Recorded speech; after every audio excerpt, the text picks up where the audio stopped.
Prince William is about to land in Saudi Arabia for what many are calling his biggest diplomatic test yet. A 3-day visit, official, carefully choreographed, and requested by the UK government. But here's the part people didn't expect. Before William even arrives, a plea is already waiting for him. Not about trade, not about photo ops, but about 2 lives hanging in the balance. The names being pushed into the spotlight are Youssef Al-Manasif and Jawad Al-Kararis. Human rights groups and the men's families have reportedly sent letters urging William to raise their cases directly with Saudi leadership. The claim is blunt.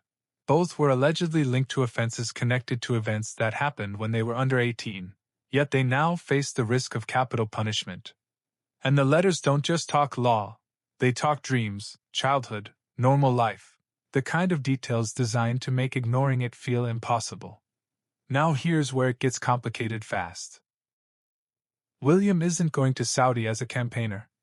He's going on an official trip, Riyadh then onward, framed around diplomacy and long-term ties. Reuters and other outlets report it's his first official visit to the kingdom, and it's happening at the request of the UK government. That single fact changes everything, because it means this isn't a random celebrity appeal. If he gets time with senior figures, a carefully phrased question behind closed doors could carry real weight. But would he take that risk? The next twist is what advocates say Saudi promised, versus what they claim is happening now. Saudi authorities previously announced changes that would end the death penalty for crimes committed by minors. That announcement was widely reported back in 2020.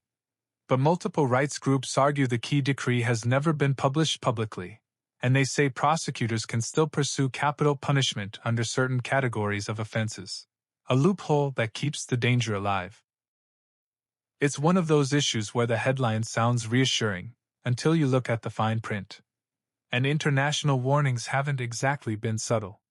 UN human rights experts have said putting people to death for offenses committed as minors violates international law. Amnesty has made similar statements when such cases surface. That matters here, because the letters to William are basically saying, you and Kate have spent years championing children's well-being. Now prove it when it's politically uncomfortable. But that wasn't the only reason this story caught fire. The background numbers are grim. Human Rights Watch says Saudi carried out at least 356 executions in 2025, a record high, following another record year in 2024. Reuters has also reported a sharp rise in 2024, citing Reprieve's tracking and Reuters' verification. An Amnesty-linked reporting has highlighted that many cases involve nonviolent drug offenses.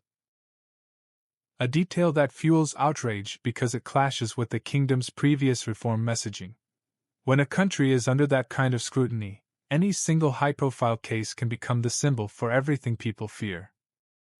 But there's one more detail that makes supporters believe a diplomatic nudge could work. It has before.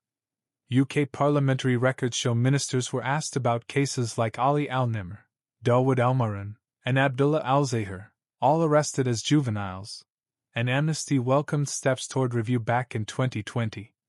Reprieve later reported Ali Al-Nimr was released. That history is exactly why campaigners are targeting William now. They're betting that pressure, asked the right way, at the right time, can shift outcomes. So this trip suddenly becomes more than diplomacy. William will be photographed smiling, shaking hands, walking through grand halls, the usual royal soft power package. But the headline moment might be something we never see, whether he privately raises 2 names that almost no one knew a week ago. And if he doesn't, people will notice that too.